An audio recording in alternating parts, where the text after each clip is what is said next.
We made the solution na, what if, gawin mong partners, family members mo, ipakita mo gaano kahirap ang buhay mo doon. Gusto kong matapos na ito kasi sobrang hirap. Tulungan niyo ako makapag-ipon. Hindi yung siset ng boundaries, ito lang. Sabi mo lang, communication, upo tayo, tulungan ko kayo, tulungan niyo rin sila. Para meron kayong pang-invest sa future. Para makauwi din sila agad.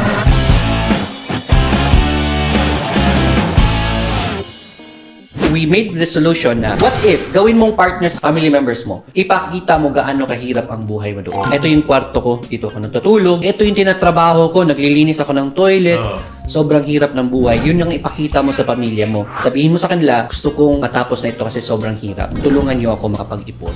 Huwag lang yung success nila being an OFW, but also the hardship. Yeah, show your hardship. Kasi tayo pinapakita natin yung highlights lang. Correct.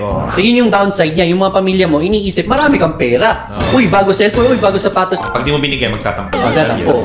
Ako siguro pwede ko idagdag before I follow up to another question with you guys. Communication, yung plan. Anong part ng tulong ka lang, which is the set of boundaries? Yes. Communication sa kanila. Hindi yung set ng boundaries, ay ito lang. Sabi mo lang, communication, upo tayo, tulungan ko kayo, tulungan nyo rin sarili. Dito lang ako kailangan tumulong. Out of that, wag nyo ako masamain pag hindi ako mapagbigay. Yes.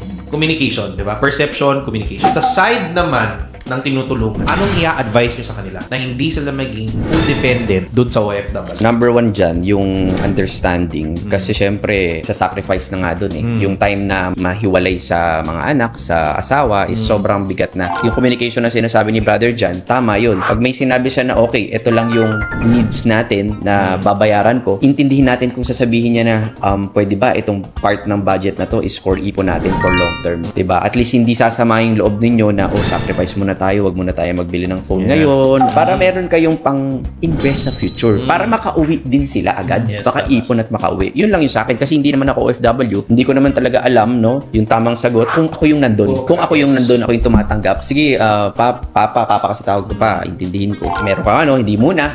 Huwag sasama loob. Understanding and communication. Tama yung sinabi ni Brothers.